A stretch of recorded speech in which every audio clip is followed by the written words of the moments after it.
कहानी की शुरुआत बर्बाद हो चुकी पृथ्वी से होती है, जहाँ के अभी आखिरी बचे हुए कुछ सर्वाइवर्स में से एक आदमी सेफ्टी सूट पहनकर राशन पानी ढूंढने निकल आया था। अब पूरी दुनिया बर्फ से ढक चुकी है, सब कुछ सुनसान पड़ा है, क्योंकि कुछ समय पहले आए एक बर्फीले तूफान ने दुनिया की लगभग 99% आबादी को खत्म कर दिया। अब ये सब शुरू कैसे हुआ? कहानी कई हफ्ते पहले जाती है, जब तक दुनिया नॉर्मल हुआ करती थी। यहाँ बोट में कुछ लड़कियाँ पार्टी करने शहर से कुछ दूर समुद्र में चली आई कि अचानक से उनके पीछे पूरे शहर में लाइट आउट होते हुए सब कुछ बंद होने लगता है, जबकि सामने आसमान में एक अजीब तरह की हरी रोशनी छा गई। तीनों समझ जाती हैं कि ये सब नॉर्मल तो बिल्कुल नहीं हो सकता। तो उनमें से एक लड़के जल्दी से बोट को शुरू करने वापस से अंदर आने लगी, लेकिन अब सरप्राइजिंगली बोट का कोई भी इलेक्ट्रॉनिक सिस्टम काम नहीं कर रहा। और तभी बाहर मौजूद उसकी दोनों दोस्त अचानक से नीचे गिर पड़ी। बोट के अंदर बची इकलौती लड़की देखती है कि ऊपर से अचानक से बर्फ गिरने से वे दोनों मारी गई। वहीं अब हमें यहाँ से स्पेन का एक शहर दिखाया जाता है, जहाँ की लाइट आउट होने के बाद लोग सड़कों पर प्रदर्शन कर रहे थे, क्योंकि कई दिन से लगातार पावर कट हुए जा रहा है।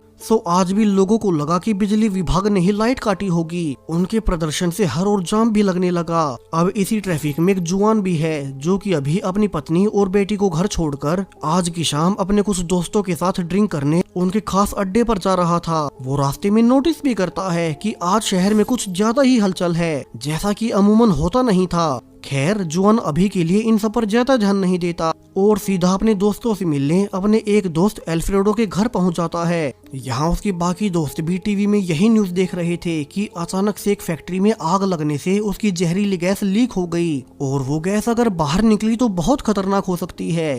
जुआन कहता है कि उन्हें इस न्यूज पर ज्यादा ध्यान नहीं देना चाहिए, और चारों दोस्त मिलकर अब गेम्स खेलने लगे। जल्द ही उनकी आज रात के लिए मंगवाई हुई बोतल भी आ गई, जिससे कि उनकी शाम और रंगीन हो जाएगी। लेकिन उनमें से किसी को नहीं पता था कि आज के बाद पूरी दुनिया बदलने वाली है। अचानक से ही अब यहाँ पर जनरेटर वाली पावर भी बंद हो गई। तभी ऊपर से एल्फ्रेड की पत्नी एना भी आकर सबको इन्फॉर्म करती है कि जो डिलीवरी मैन उन्हें बोतल देकर गया था वो बाहर गली में गिर गया और मारा गया। सभी दोस्त अब खिड़की से बाहर देखते हैं कि अचानक से ही बाहर स्नोफॉल होने लगी, जिससे कि हर कोई हैरान था, क्योंकि इस एरिया में कभी स्नो नहीं गिरती। वहीं अब तो वैसे भी गर्मियाँ चल रही हैं, तो अब तो वैसे भी बर्फ नहीं गिरनी चाहिए, यानी कि कुछ तो गड़बड़ है। तभी जुआन को याद आया कि उनके आने के वक्त टीवी न्यूज में फैक्ट्री में गैस लीक के बारे में बताया जा रहा था, तो कहीं उसी की वजह से तो ये सब नहीं हो रहा, यानी कि ये स्नोफॉल नॉर्मल नहीं बल्कि जहरीली है, और उसी के कांटेक्ट में आने से वो डिलीवरी मैन मारा गया होगा। जुआन सभी को कहता है कि वे जल्दी से इस घर की खिड़की दरवाजे बंद कर लें। उन्हें पूरा घर सील करना होगा ताकि ये स्नो अंदर ना आ सके। हालांकि वे इसलिए भी परेशान थे